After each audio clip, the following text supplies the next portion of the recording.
کہ اگر ایسی جعلی ہیں تو ان کا حصہ بننے کی کیا ضرورت تھی آپ کو، اور آپ تو بڑی دہائیوں سے اس کا حصہ ہے۔ وزیر اعلیٰ کے پی سہیل آفریدی کہتے ہیں کہ کے پی میں گڈ گورننس تھی تو اس لیے عوام نے ووٹ دیا۔ دنیا نیوز سے گفتگو کرتے ہوئے ان کی جانب سے کہا گیا کہ کے پی میں عوامی مینڈیٹ کے ساتھ حکومت آئی ہے۔ بی آر ٹی منصوبہ پشاور کے عوام کے لیے بانی کا تحفہ ہے۔ روزانہ لاکھوں لوگ بی آر ٹی میں سفر کرتے ہیں۔ جیسا کہ آپ سب کو پتہ ہے کہ یہ میرے لیڈر میرے قائد جناب عمران خان صاحب کا تحفہ ہے پشاور کی عوام کے لیے، اور اس میں جو ہے پشاور کے تقریباً 2.5 لاکھ لوگ روزانہ سفر کرتے ہیں، ویک ڈیز پر، ورکنگ ڈیز پر جو ہے، اور ویکینڈ پہ جو ہے تقریباً 1.5 لاکھ تک لوگ سفر کرتے ہیں۔ تو آج میں چاہ رہا تھا کہ میں دیکھوں کہ یہاں کی سہولیات کا جائزہ لوں اور جو کمی کوتاہی ہو تو عوام کے منہ سے سنوں۔ بالکل جو ہے میں نے اپنی ٹیم کو لگایا ہوا ہے، تو بڑے منصوبے انشاءاللہ جلد آ رہے ہیں۔ گڈ گورننس ہے تو اسی وجہ سے جو ہے ہم تیسری دفعہ حکومت میں آ رہے ہیں، اور ابھی جو ہے اس کو مزید بہتر کرنے کی کوشش جاری ہے۔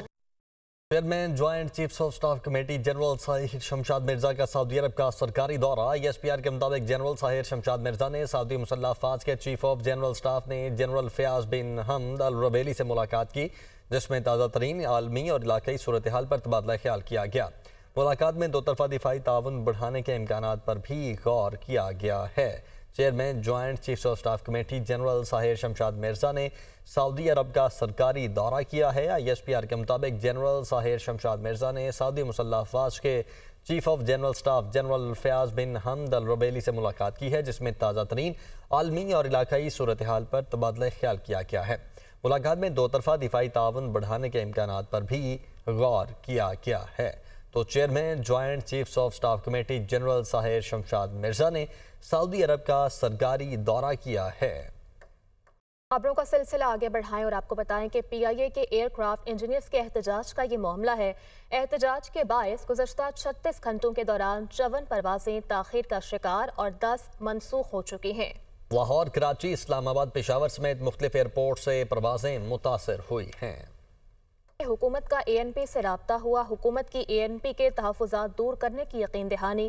ذرائع کے مطابق حکومت کی اے این پی سے عشائیے میں شرکت کی درخواست۔ اے این پی نے حاجی ہدایت اللہ کو عشائیے میں بھجوانے کی یقین دہانی کروا دی ہے۔ تو حکومت نے اے این پی سے رابطہ کیا ہے۔ یاسر ملک ہمارے ساتھ موجود ہیں۔ یاسر، کیا ڈیٹیلز ہیں؟ دیکھیں، حکومت نے اے این پی سے رابطہ کیا ہے اور حکومت نے اے این پی کے تحفظات جو ان کو دور کرنے کی یقین دہانی کروائی ہے۔ اس سے پہلے اے این پی کی جانب سے کہا گیا تھا کہ جو ایک 27ویں آئینی ترامیم میں تجویز پیش کی گئی ہے، اس کے اوپر ہماری تجویز کو جو ہے وہ مسترد کیا گیا ہے، اس کے اوپر عمل درآمد نہیں کیا گیا، بلکہ یہ کہا گیا ہے کہ اس کے اوپر مشاورت جو ہے وہ کی جائے گی اور اس کے بعد جواب دیا جائے گا، جس پر جو سینیٹر ہے ہدایت اللہ، حاجی ہدایت اللہ، ان کی جانب سے بتایا گیا کہ ہم آج وزیر اعظم کے عشائیے میں نہیں جائیں گے، لیکن اب حکومت نے ان سے رابطہ کیا اور اے این پی کی جانب سے یقین دہانی کروائی گئی اور حاجی ہدایت اللہ جو ہے وہ عشائیے میں جائیں گے۔ اب اے این پی کی جانب سے حکومت کو یہ یقین دہانی جو ہے وہ کروائی گئی ہے کہ وہ عشائیے میں شریک ہوں گے اور ٹھیک ہے، عشائیے میں شریک ہوں گے۔ یاسر، بہت شکریہ آپ کا۔ آپ کو بتائیں کہ راولپنڈی اور اسلام آباد میں ایف آئی اے کی بڑی کارروائی سامنے آئی ہے۔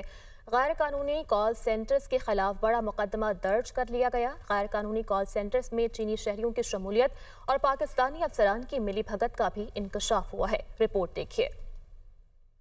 غیر قانونی کال سینٹرز کے خلاف ایف آئی اے کی بڑی کارروائی۔ راولپنڈی اور اسلام آباد میں غیر قانونی کال سینٹرز کے خلاف بڑا مقدمہ درج کر لیا۔ غیر قانونی کال سینٹرز میں چینی شہریوں کی شمولیت اور پاکستانی افسران کی ملی بھگت کا انکشاف۔ ایف آئی اے انکوائری 326/2025 میں 15 کال سینٹرز کی غیر قانونی سرگرمیوں کا انکشاف۔ کال سینٹرز راولپنڈی میں جعلی کمپنیوں کے نام پر کام کر رہے تھے۔ ایف آئی اے کے مطابق چینی نیشنل کیلون کال سینٹرز کا فرنٹ مین تھا۔ کال سینٹرز عوام سے فراڈ کے ذریعے بھاری رقوم بٹورنے میں ملوث تھے۔ این سی سی آئی اے کے افسران نے ماہانہ بھتہ وصولی کا منظم نیٹ ورک قائم کر رکھا تھا۔ ایف آئی آر کے مطابق 15 کال سینٹر سے ماہانہ 15 ملین روپے رشوت وصول کی جاتی رہی۔ کل 8 ماہ کے دوران 120 ملین روپے غیر قانونی طور پر وصول کیے گئے۔ ڈپٹی ڈائریکٹر شہزاد حیدر عباس اور محمد بلال پر رشوت لینے کے سنگین الزامات ہیں۔ ایف آئی اے کے مطابق کال سینٹر سے کوآپریشن فیس کے نام پر بھاری رقم وصول کی گئی۔